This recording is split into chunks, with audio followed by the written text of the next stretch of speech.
My name is Greg Trickett. I'm associate professor of philosophy here at Weatherford, and we have here our panel. We have Jennie Jones, who is assistant professor in government, Tom Wells, professor of history, Darrell Castillo, assistant professor of government, and Nick Pugh, assistant professor in government as well.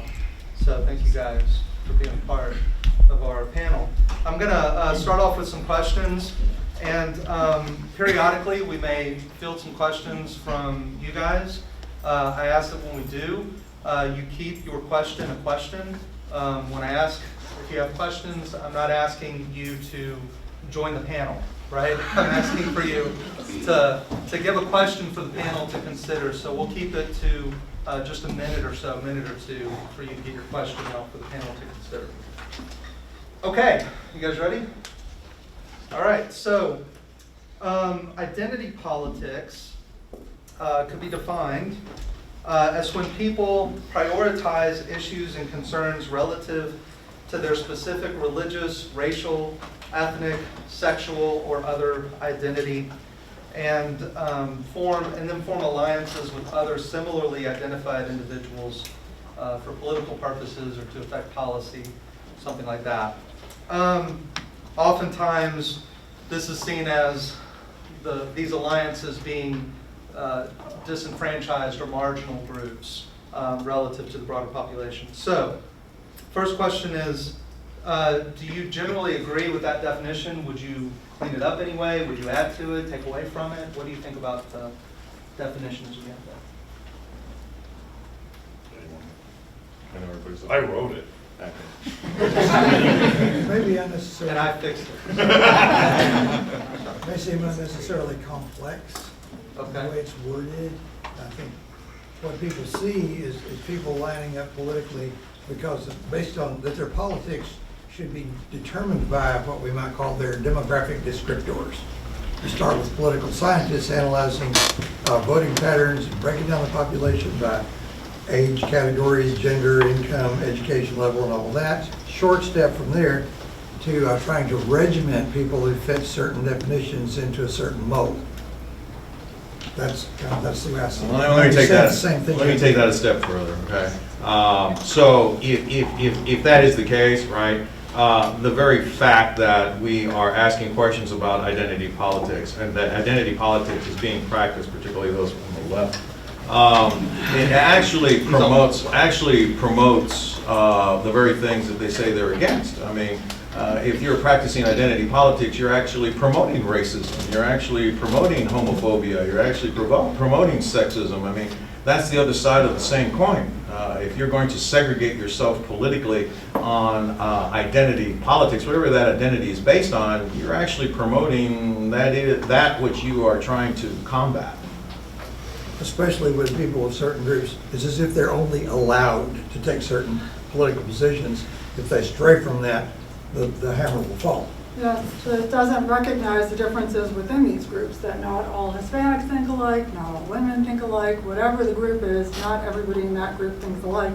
However, there has become a pressure in these groups that if you're with one of these groups, if you identify as a member of a particular group, you have to follow the leadership of that group in how you think and how you vote. And so we get people like Representative Ayanna Pressley from Massachusetts saying, if you're not prepared to come to that table and represent that voice, don't come. That shuts down discussion. I'll take it a step further, right? And I'll talk about the media here for a moment, right? You never see, you see the media constantly coming up to someone of color, right? What does the Hispanic community think about this? What does the African American community think about this? But you never see them come up to someone who's Caucasian and say, what does the white community think about this? Because of identity politics, they think all blacks think alike, all whites think alike, all browns think alike. I mean, that's racist to actually come up to someone of color and say, what does the brown or the black community think of this? But you never see them come in front of a white person and say, what does the white community? Because they think that women, blacks, browns are monolithic. And again, I don't mean to offend anybody in this classroom. Yeah, I do mean to offend anybody. I mean, just because we all look alike doesn't mean we all think alike. Now, it does seem to be getting away from, very far away from Martin Luther King's I Have a Dream speech, to be judging people based on their appearance rather than on the content of their character. Yeah, I love the idea that this is a left-only problem. That's an absolute, that's objectively false. It wasn't long after 9/11 that all Muslims were presumed to be terrorists, right? All Christians must vote Republican, right? I mean, it cuts on both sides. Weighing which side has more and which side has less is in and of itself the very thing that's destructive about identity politics. So, I don't know, I take exception with the fact that it's just a left-right problem. It's a general problem that isn't even new. This isn't a new phenomenon. The term, the earliest I could find use of the term identity politics dated back to the 70s and was associated with some statements relative to the women's liberation movement. But the truth is that there have been forms of identity politics since the inception of the United States. The real question is are we now at a tipping point? Is this becoming problematic? That is, are we moving from a collective sense of governance like the founding had, and about which it took a huge amount of time and effort? Are we moving away from that to hundreds and hundreds of pockets of individual political identities or groups battling out for what is perceived to be a limited number of available rights and resources, right? You always hear these discussions talk in terms of, well, if we give that to them, then I lose, right? So if the Islamic community has religious freedom, then the Christians lose religious freedom. Well, that necessarily suggests that those resources are finite, but freedom's not finite. Equality's not finite. And so that's kind of where that's my concern about identity politics, is really the nature of the debate, and then the purpose it's used for. What are we using identity politics for in terms of campaigns and elections tonight? If I were to take your observation to its logical conclusion, you just made an argument for segregation. No, I'm not making an argument for segregation. Well, think about what you said. Think about what you said.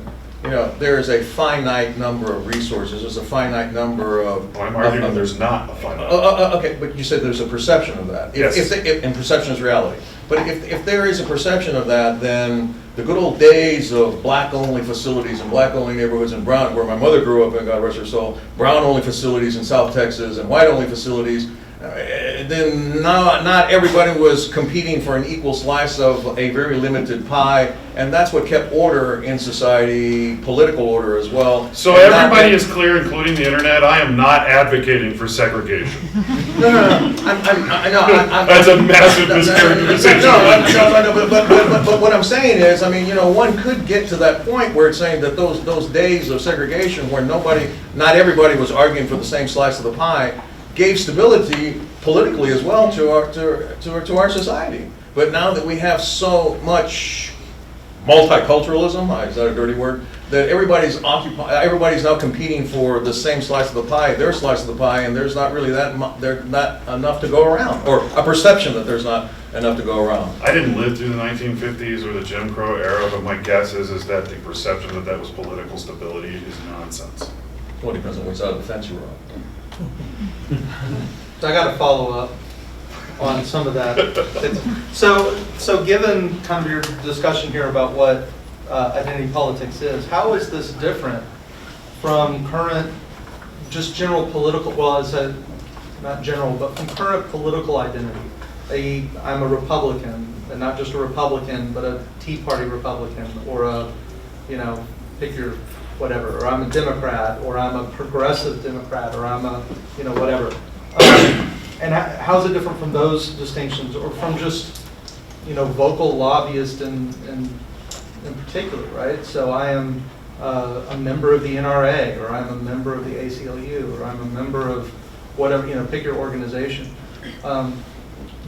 Does identity politics tread in those waters as well?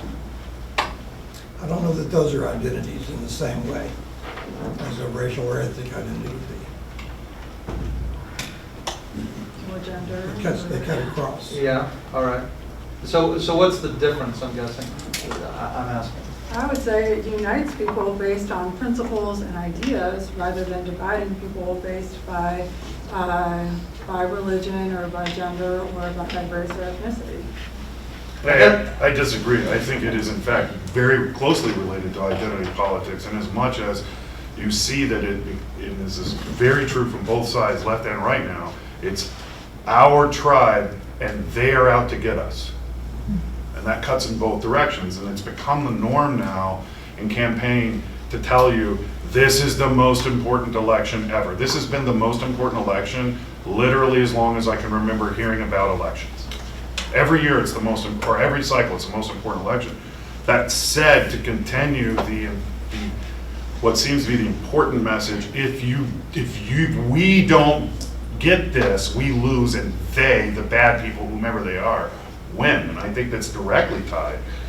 and it's easy to use these identity markers to pick the them, whoever they are. So I don't think that identity politics is just a group of people who agree that we are all the same. I think it can also be, I group all of you together because I think that's what you are as well.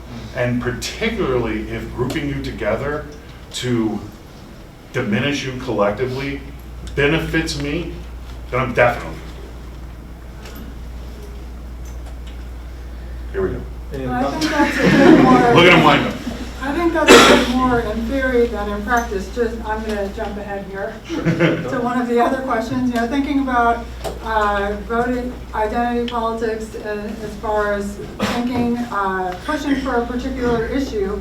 Then if you detract from the group, you're seen as opposing your gender. Like if I'm a woman and I oppose abortion, then I'm characterized as opposing my gender.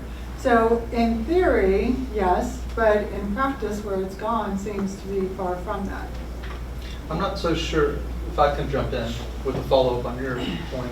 So it seems like there's been a narrative, it seems, where if I toe the party line, then I can be a part of the group. But if I, as a Republican, if I speak against Trump, or if I say I don't want to vote for Trump, for example, then I'm put on the outside, right? So it seems like identity is becoming seen more broadly, I guess is what I'm suggesting. And I guess that would lead to the last line of this questioning, and then we'll move on to something else. But how narrow or how broad should we think of identity when we think of identity politics? Seems like we've been thinking fairly narrowly as far as religion, gender, these kinds of things.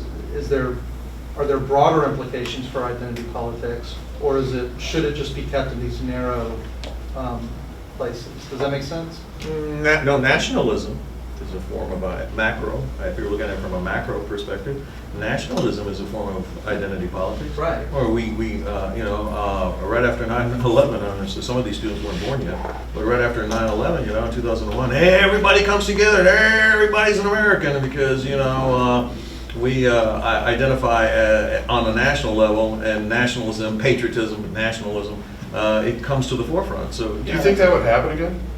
Would what happen again? Would we reunite under another national tragedy again? Or are we past that? It would take a big one. No, yeah, we would reunite. It's natural. You know why it's natural for us to reunite again? Because we're so dysfunctional. My only concern is that there would be, at least the way it looks like in this political environment, a lot of finger pointing. But for the policies of X, Y, or Z, we wouldn't have had this tragedy. Now, obviously, a volcano is a volcano, if it's a volcano, whatever. But certainly if it was a terrorist attack, it's hard for me right now in this current environment to imagine us coming together and there not being finger pointing for political gain. Which is I could be wrong, but Nah, it'd have to be pretty. Nah, the more horrendous the act, the more we would reunite. It's proportional. The more horrendous the act, the more we would unite. Yeah, we would. okay. Again, it's because the inverse of that argument, the inverse of that formula is we're so dysfunctional. So identity politics is not new. But I think what is new in recent times is a level of anger and bitterness and outrage. It hasn't been there before. And publicly shaming people for being from one side or the other. So that's new, and I'm afraid, I would say, consistent with somebody somewhere wants to get us all clawing each other's eyes out, it would be toward neutralizing the United States as an international force, standing or blocking the path toward globalism. That is something to be on guard for. There was Lenin who said that if the United States is ever defeated, it'll be from within, not from without. So that would, Conquer. I'm sorry. Oh, no. That leads to the next couple of questions here. I'm going to clump these together. Is identity politics, I'm going to use the word compatible rather than align here. Is it compatible with individual freedoms and with our founding principles? Do you think it's compatible with it? I'll take up the founding principles. People who designed our system came from a country where you're trying to come up with a system that's suitable for a wide area of diverse economies, cultures such as that. It's a long shot getting this together. So the only kind of government that's going to be acceptable is one that's neutral, that's not playing favorites or getting involved in trying to settle old scores. So identity politics definitely contradicts that, because identity politics is about enlisting the power of government to settle old scores, whatever else it may be. And Jennie, you're better on this kind of stuff than I am, but Federalist 10 is basically an argument that this exact fractionalized, factions is destructive. It was something that was warned about in Federalist number 10, so I don't think it's consistent with the founders' principles at all. No, not at all. I was about to add that the very nature, the very fundamental nature of identity politics is balkanizing the United States. Yes. Yes, very much so. We had a Dean's Forum not so long ago. Where's Dean eBay? One of your subjects are always entertaining and brilliant and insightful. But the one that I remember most of all is the one that we were talking about, multiculturalism and how it fits. And I remember one of my issues with the multiculturalism from my conservative perspective was the idea of assimilation. Yes, multiculturalism is a nice thing. It's great. We bring our cultures with us. We all identify that other people's cultures are as equally valid as everyone else's. But when does that become counterproductive?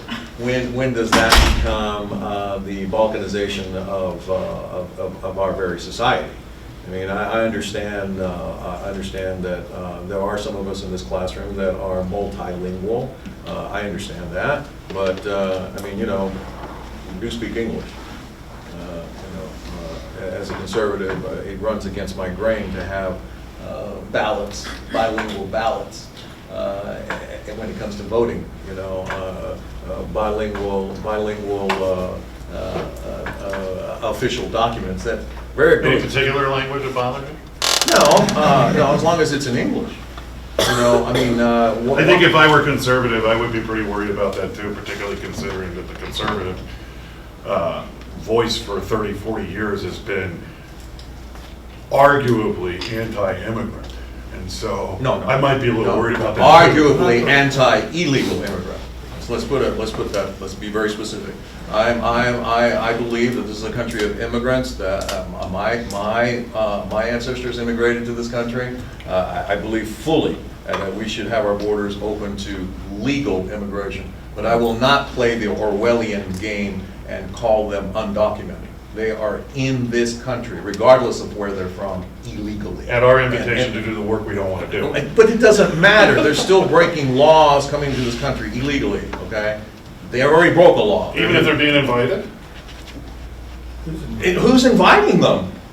You saw 600 illegals arrested at a chicken processing plant, and not one member of the board of directors, the CEO, or any upper level management held responsible.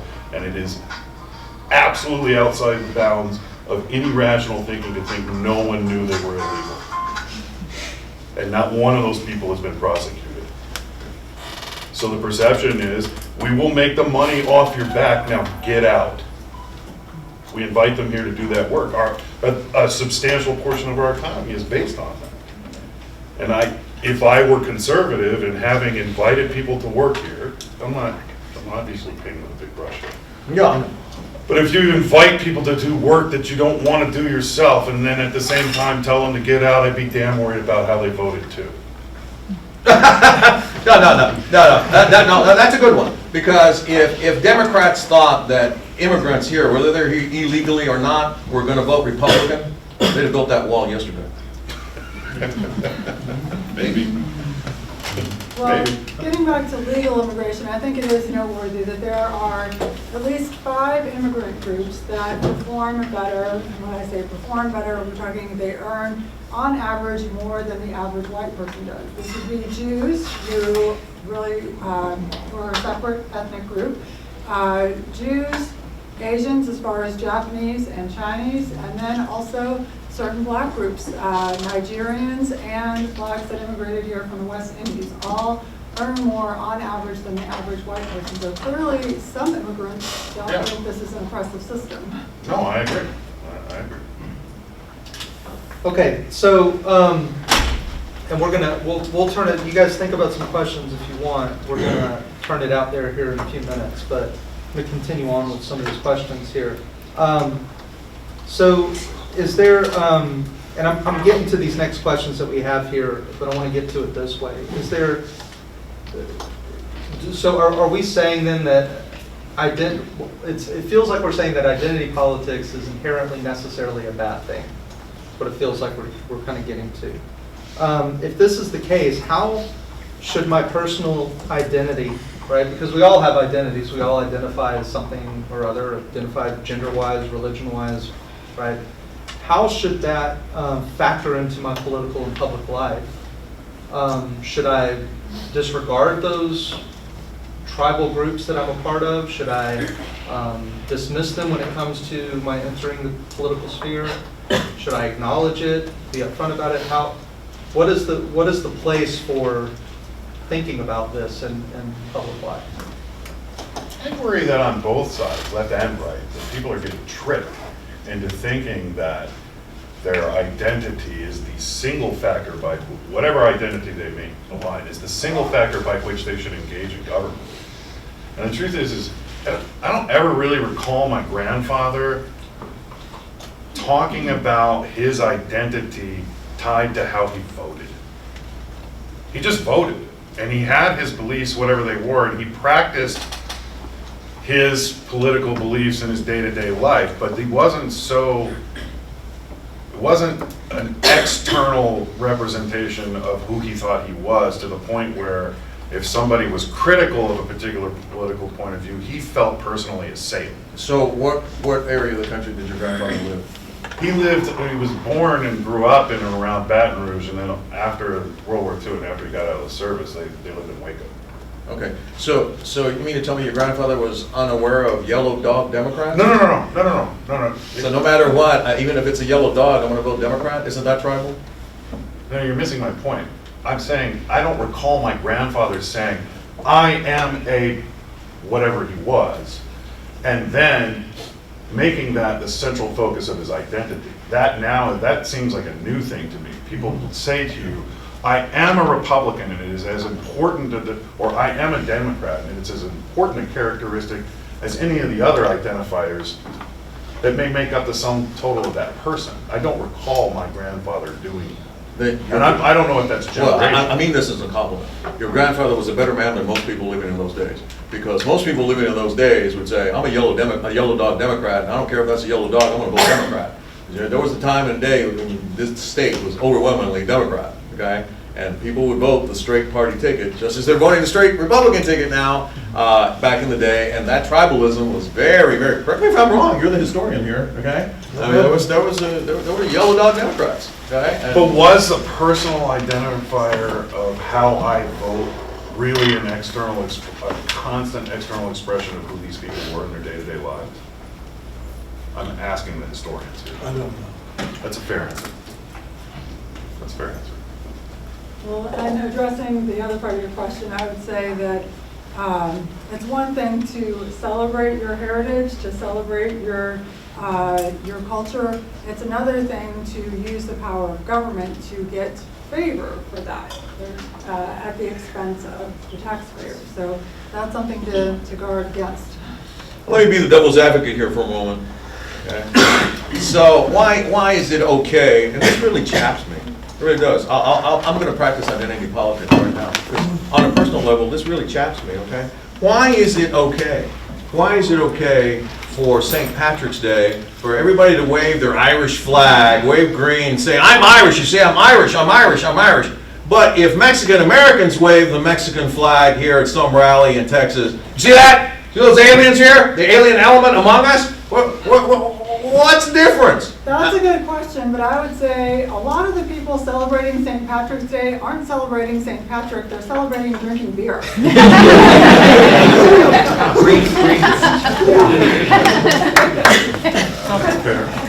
It may be similar on Cinco de Mayo. But you get my point. That's a fair question. I mean, is it because the people waving the Mexican flags are people of color? And the people waving the harp, the golden harp, are white?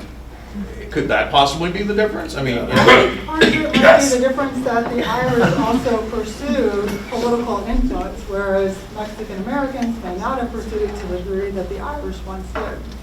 you see, I take offense at that. Here's where I take offense at that, okay? I mean, how dare you? How dare you say that? How dare you? You know, Mexican Americans aren't pursuing the American dream. I hear you say Mexican Americans aren't pursuing the American dream as much as Irish Americans are. No, I'm not calling political influence the American dream. There's a lot more to the American dream than political influence, and maybe political influence shouldn't be part of the American dream. No. You see, again, I still take umbrage with what you just said.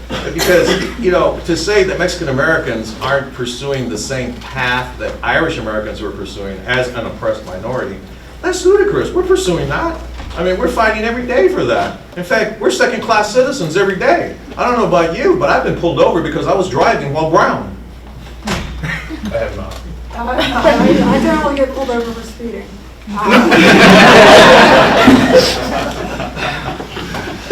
Okay. Well, I'm going to break it here with one more question before we turn it out to the audience. But Jenny wins. Jennie might have the best one-liner of the day.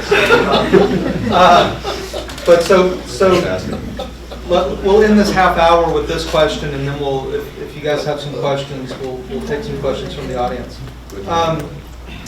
Getting back to the Constitution and how these things relate to the Constitution. How do you think how might identity politics drive our perceptions of the Constitution and the freedoms that it grants us? And we can think of controversial topics that are related to constitutionality and gun control, immigration, free speech, abortion, these kinds of things. But how does identity politics shape how we think of and view the Constitution? Wow. I think there's a presumption a lot of people have, maybe you, that everything is a struggle. It's basically a Marxist idea. And he believed in class struggle because he came from a culture where people were members of fixed classes united by fixed grievances, and we've never been that way. So the people who take their cues from him have to find something else to base the struggle on.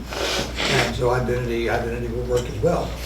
As if you're either oppressed or you're an oppressor. You find a whipping boy and go after him. And so that's the problem. And the government is a referee. It can't be deciding the outcome. I said this a while ago. Government must be neutral, if it can be. It may not be perceived that way because it's going to decide things one way or the other. But this struggle between identity groups is toxic. I'm kind of with Tom on this. I don't think the Constitution is well suited for this, but I don't think it has to be. That is, it's a kind of a fixed point of legal reference. And it will accommodates disagreements about what these rights are. And for my students who are here, see, Dr. Trickett didn't take my class, did he? Because he said the Constitution gives you rights. It doesn't give you rights. It protects pre-existing rights. The Bill of Rights, The Bill of Rights protects pre-existing rights. yes. So, it's all right, I was calling you out, but it's the only shot I got. All right. But because of the way that the Constitution is written, it is well suited to address problems as they arise. We have a very specific system for that that seems to work pretty well. And generally, we don't hit anything that rises to the level of a constitutional crisis very often. I really don't think we do. I don't think Trump is a constitutional crisis any more than I think Omar and the other women that are typically the bane of the right are a constitutional crisis. And our Constitution is not that tissue thin. But Until the liberals want to repeal the Second Amendment, then we have a constitutional crisis. and they're not going to get the Second Amendment repealed because the process won't allow for that. There's not a southern state that would vote for that. Not one. So that statement suggests the existence of identity politics associated with the gun rights movement. And in full disclosure, I am a member of that industry, but it is a myth that the left could get a constitutional amendment to overturn the second. You could never get the southern states. But if the judiciary were more politicized, they might find a way to sort of interpret it out of effect. Well, I think you guys are doing all right there on the right in the Supreme Court. It's been depoliticized. Can you not handle that? No, it's been politicized the opposite direction. Politicized. We've been pursuing political agendas through the courts, presuming to speak for the Constitution and its unanswerable authority. Change is legitimate only when it arises out of the people, not when it arises about 5 men with robes on. Well, you have a bone to pick with John Marshall, not me. John Marshall got there first. I do have a bone to pick with John Marshall. I think the danger as far as these constitutional issues are concerned is that it encourages people to look to the leader of the group that they identify with to see what direction they should vote, instead of encouraging them to be individual thinkers, research it for themselves, and come to their own conclusions about it. That's where you get into Totally agree. That's when you get into tribalism again. Totally agree. To be a functional nation, we're going to have a values consensus. And Do you think that's possible in our it's going to be culture? tough. It's always been tough. Because most other nations, nationality and ethnicity they're synonyms. But the definition of American as a person has no ethnic or racial component to it. So anybody can come from anywhere. Of course, the assumption is they will willingly assimilate into the culture and adopt as their own a values consensus, and it's getting tougher and tougher to maintain that. So that's basically why identity politics has grown to be such a problem. I think we would have to be diligent, like Jenny says, in order to teach free thinking, we have to do a couple things. One, we have to stop looking for information that supports how we feel all the time. We have to be willing to investigate the other side critically. That doesn't mean with the idea that they're definitely going to change one's viewpoint on a particular political issue. But at some point, if it's just, I seek out only that which confirms how I think I feel, we grow. We do not grow. There's no growth. We're not going to break that cycle that Jenny's worried about. I agree. And part of that too concerns free speech, and not looking at somebody's ideas in terms of the identity of the person who is saying it, because that is happening, where there are arguments being had and free speech is shut down because it's, well, you can't understand what I'm saying because you're not a woman, and I can't understand, and the other person shouts back, you can't understand what I'm saying because I'm a member of whatever other group. And the minority viewpoints, like civil rights, like gay rights, and all the things that were accomplished during the 60s, started out as minority viewpoints, and they became more majority viewpoints because of free speech. Which brings us to the oft-repeated word hate. which seems to have no distinct definition. And the sinister thing I see is the public being conditioned to accept the idea that government regulation of speech is illegitimate. It's a legitimate function of the state to say what you tell people, what you can say, what you can't. The Brits are way ahead of us. In England, you can go to jail for using the wrong pronoun. We don't want to go there. So free speech, you can criminalize actions. We're perilously close to criminalizing certain forms of speech. Classifying it as hate, because that's a slow-moving target. Oh, nobody's for hate. But what is it? I look around and I see people getting along. I really don't see, in the world I live in, the kind of effective discord that we hear about so much.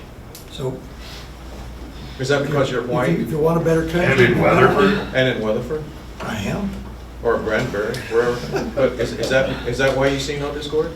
I really don't. It might be, but I really don't. I see people getting along. I don't. Darrell. No, we get along. I do. Don't say that in public. I just did. Okay, so do we, I mean, this is interesting. I have more ways I could prod this, but maybe we'll do that later. Let's give others out here a chance. Does anybody have a question? Right up here, yeah. So, based off the Russian collusion investigations of 2016, where there was some FBI confirmation that there have been some Russians that actually bought ads to separate our country and politicize it, should foreign companies and countries and their companies be banned from doing advertisements in the United States or influencing opinions like that? It's going to be very difficult to do that. Whatever happened in the 2016 race was like a teaspoon in the ocean. The amount of ads they were buying is extremely minor, proportionally speaking. And I never understood why the Russians would prefer a hard-nosed nationalist like Mr. Trump over whatever Mrs. Clinton was. She seemed to be a friend of theirs. Because she wanted to get vengeance on Putin wanted to get back to Clinton on anti-Putin movement she established. The Russians have attempted to meddle in every American election since 1924. And anticipating a different outcome, President Obama, I've seen the film 3 or 4 times, this is weeks before the election, literally ridiculing the idea that the Russians could actually influence an election. They might have tried, there's no evidence at all that they changed a single vote. Anybody else have anything? I don't know how you would do it. It's a quid pro quo. I mean, can we actually deny the fact the United States has been actively involved in anybody else's domestic politics? Oh, we've been involved in it. To the point that we overthrew the Shah of Iran. Right, our indignance about this is just laughable. Yes, it's laughable. And Morsi in Egypt. Right. Yeah. Any other questions on identity politics? So, yeah. How do you, all 4 of you, think that identity politics has influenced growing numbers of people joining more extremist left or right groups politically instead of more moderately? I think it's a rational conclusion. Because at some point, the continued rhetoric of my group over your group, my group over your group, is going to push people who are already struggling with their identity to a very safe place that looks like this group of people is fighting for me, and in the extreme cases, they literally are fighting. So I think it's inevitable. And it makes them feel good, makes them feel Right. vindicated, like Yeah. they're doing something. Like the Antifa movement, Occupy Wall Street, et cetera, et cetera. Right. Yeah. People pointing the finger in all directions, calling people fascists, they're acting exactly like fascists. They could have been brown bears. And those groups typically have to align with another group to make themselves look bigger than they actually are, like Right. have more members and influence than they actually do. Put over here. Right over here. Yeah.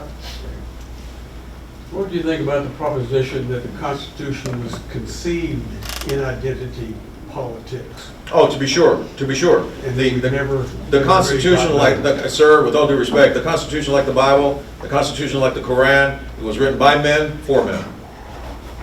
But not women? No, And not women blacks. and people of color are merely amendments. There is no Constitution for us. In what respect does the Constitution militate against these groups? Can you point to anything? Well, the word men can stand for humanity.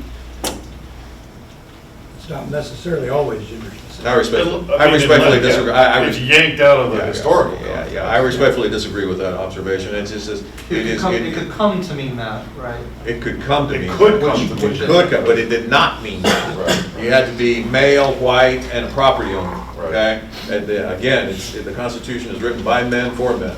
And Dr. Trickett and I have had this discussion before, this idea that, you know, somehow the founders get a pass on that. Like, so the founders got a pass for basically agreeing to allow slavery to continue, right?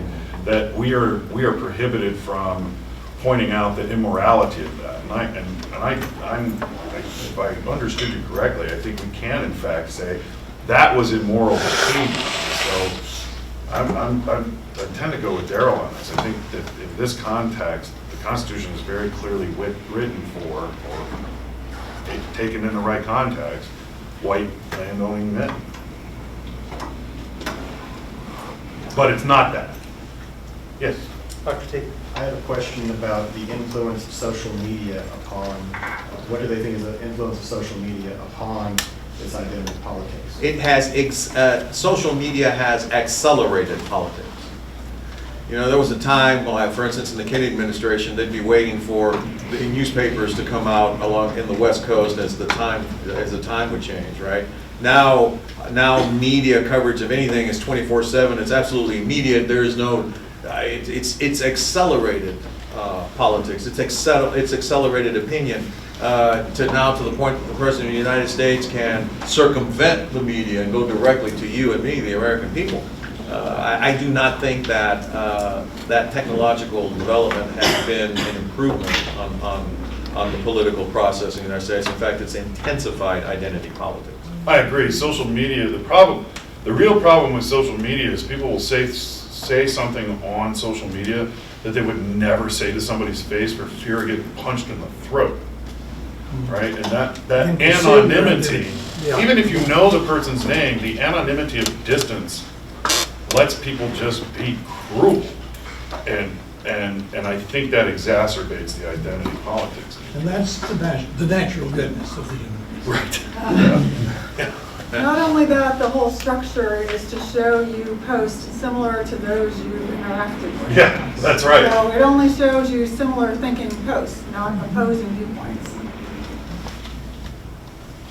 So do you think that, I mean, it does seem though that, I mean, if we think of these groups, these social media groups as identity politic groups, it does seem like a lot of these groups have pushed society forward in productive, progressive ways. And maybe you disagree with those ways that it's been moved forward, but in some ways it's been moved forward in positive ways, and some forward maybe moved in ways that you think might not be so positive. But so what about that? What about the role of identity groups to constructively, progressively change policy in ways that are Like the civil rights movement. civil which rights you can movement? argue, I think. Yeah, and this is gonna, all of these would differ depending on who you are, but that, the gay rights movement, gay marriage, even the swell of support for Trump, and kind of a conservative resurgence in politics and taking back the Supreme Court, all of these things seem to have some kind of anchor in an identity group that gained popularity through social media. Because it's easy to get people motivated if they think the other side's coming to get them. It's that simple. Now, there are some times, like particularly with the civil rights movement, that's a time where, irrespective of how one might think contextually about whether identity politics is good or bad, and that what that means in 2019 versus, say, 1955, but that was a point where it was a necessity. The rest of us weren't going to listen. we were not listening. And it took that very aggressive, and rightly aggressive movement, and a group of people identifying around that movement to push us to do the correct thing. But in the outset, that movement was based on civil disobedience, doing things you can't get thrown in jail for, to expose to parts of the nation that didn't have any idea what things were like. Right. What's Right. actually going on there. Yeah. So it only became violent later on when people became frustrated with what seemed to be a slow movement. Which honestly, it's hard to blame anybody out of that. Yeah. I wanted to kind of follow up on the, especially Darrell, where you're talking about the social media accelerating politics. I mean, what I don't see is more people voting. You know, I don't see more, you know, that this is bringing more people actually out to the polls. I mean, we still have, you know, certainly if you compare back to the late 1800s to early 1900s, we are well below that in the number of voting, despite the fact that we seem to be, and this goes back to also one of the things that Nick said, you know, it's become kind of our political identity is who we are, yet so many people either have checked out of the system completely or don't think that their vote is worth anything or anything like that, gerrymandering and stuff like that affecting it. I mean, does our concern over this match up with what's happening, or is it identity politics that's keeping more people from voting? I haven't seen figures, but I get the impression that more people are becoming sensitized one side or the other. I think that what happens really does affect them or will affect them in the future. So again, I don't have numbers, but I get the idea that more people are engaged. Whereas when you have a kind of a political revolution like in 2016, that usually happens. When someone comes along that attracts into the political system a lot of people who had previously been disengaged. Andrew Jackson did that another time or two. So that's what I see, but I don't have any hard data to back it up. I hear what you're saying. I mean, it strikes me that, and I wonder if people now think that being politically engaged is calling somebody a snowflake or a Trumpster. Yeah. And then they don't go vote.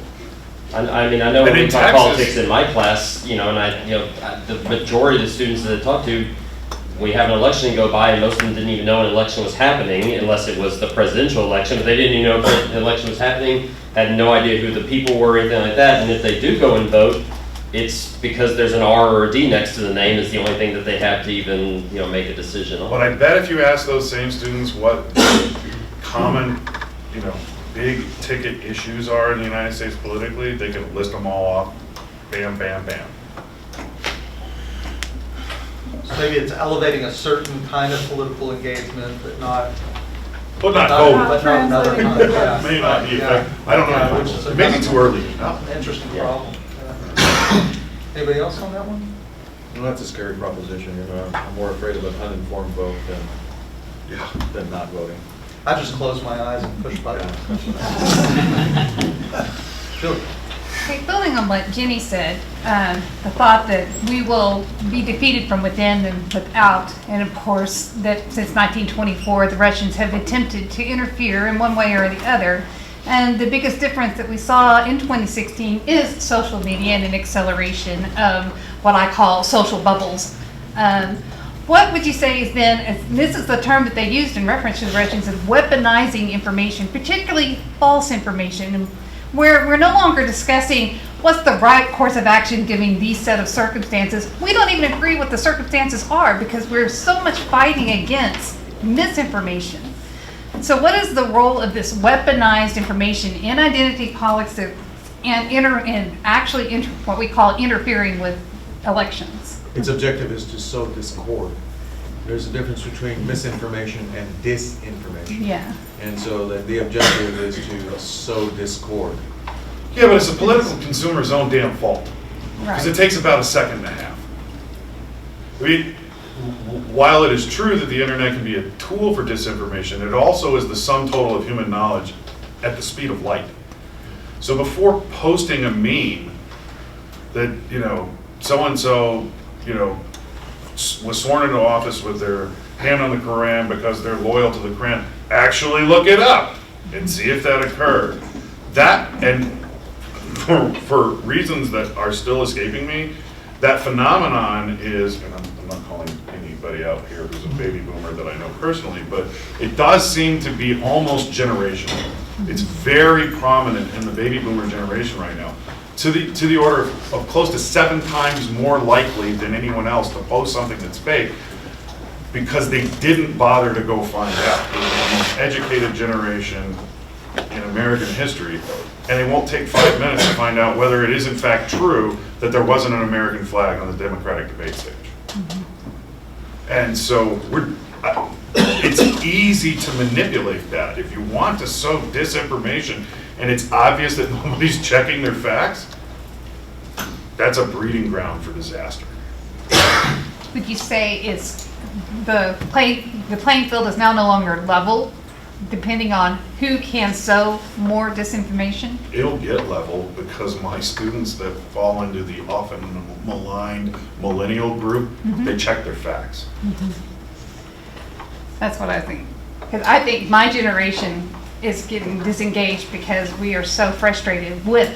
We're Gen X. Nobody cares about us. Nobody cares. Nick and I went to high school together. Speak for yourself. All right.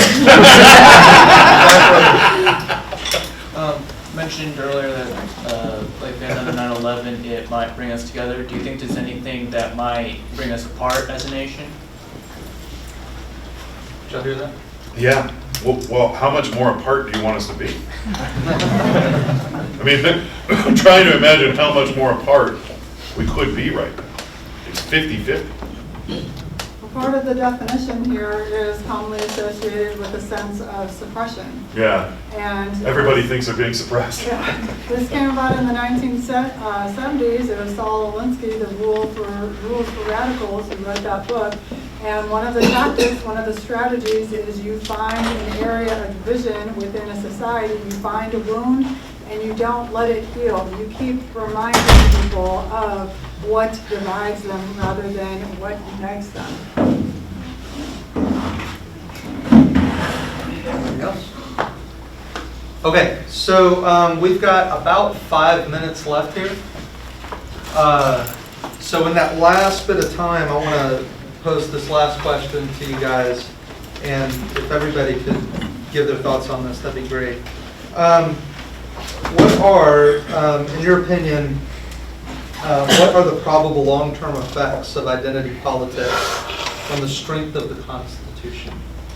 Is the Constitution in trouble because of identity politics? Are you asking if we're ever going to reach a constitutional crisis? Well, maybe in its extreme, right? But I think that there are, it seems like there could be other effects that maybe not rise to that level of problem. Is it going to be just a glance like a bug on a windshield, or is it going to smash into the car? What's it going to? No, that's easily answerable. No. May I please? I insist. There's going to be a crisis in this country. There will be a crisis in this country. And it will lead to civil war. Well, there will be another civil war in this country. It will come down to violence. It will. It's historically inevitable. Yeah, it's not going to happen, and the reason is, the reason is, Don't mince words here, Nick, all right? and the reason is in order for there to be a civil war in this day and age, you have to give up Chick-fil-A and Amazon and Netflix and point a gun at your neighbor because they think differently than you do. Right? So we can't take the position that we're lazy and addicted to TV and addicted to fast food, while at the same time are secretly a bunch of ninjas ready to go to war with each other. It's not practical. I think the long-term practical effect on the Constitution is probably only what we're willing to let happen. Only what we're willing to let happen. And I vehemently disagree with Darrell that we're willing to let our kids effectively point a gun in downtown Weatherford at somebody who disagrees with them to set up a battle line across Nebraska. We're not at that point, because you have to put yourself in a headspace to point a gun at a federal troop. a law enforcement officer, your aunt, your uncle, your mom, your dad. And the other thing is, in practical terms, it's weird to say we have the most powerful military on the planet, but that a bunch of citizens are somehow going to defeat that. Yeah, there are a few veterans. Relative to the size of the population, though, they're pretty minute, and at the end of the day, you can be mad as hell, but the missile that just blew you up was fired from 20 miles away and you never heard the plane. You're making an assumption that the military will not take sides. I am. It would split. It would split. And we have activists today who seem to stop at nothing. And they seem to be willing to hurt people, physically or otherwise, who disagree with them. That's, I think, you. And I shudder to think what would happen if those people actually got control of the power of government. To It bring would the look hammer like down the on South. those who disagree with them. In And there could be the those. Jim Crow era. There could be those that's out of self-defense, but, you know, this is not America. I'm not sure I would be part of it, but there could be people who would, though it might be futile, just take up arms against it just for self-defense. It's just not Red Dawn, y'all. It's not romantic. The idea of a civil war is spoken of in this kind of weirdly romantic, we'll have a civil war. No, It's let's- killing people. Like, let's go put on a play. Yeah. I'm not being passionate or am I being romantic? I'm being totally dispassionate about it. I wish everybody that felt the way you did was dispassionate. Violence historically solved anything and everything. If you disagree that violence solves everything, then you need to ask the citizens of Hiroshima and Nagasaki. It created other problems. War does some things for the time being. Violence But does some. you can fall in race, we'll think of something else to disagree about. Anybody else? Jenny. I would just say if it continues, if it works to divide us along all sorts of lines, it is likely to destroy limited government and liberty for individuals. If the idea were to make government just all powerful, one way you might do that is by stirring up so much chaos that people would call out for the government to take control of everything. Now that's theoretical. I don't It's know not that it would theoretical. work. It's not the It It's a happened- Patriot Act. It happened to the Roman Republic. It happened. It's not theoretical. It happened to the Patriot Act. And it happened to the Roman Republic. You just hand over power because it's not working anymore. Yeah. So I was gonna give somebody the last word, but it seems like you kind of all did that. So. You know there's no last word for this group. That's We right. live in a rough neighborhood. But if I'm correct, I think we're out of time. So let's thank our panel here.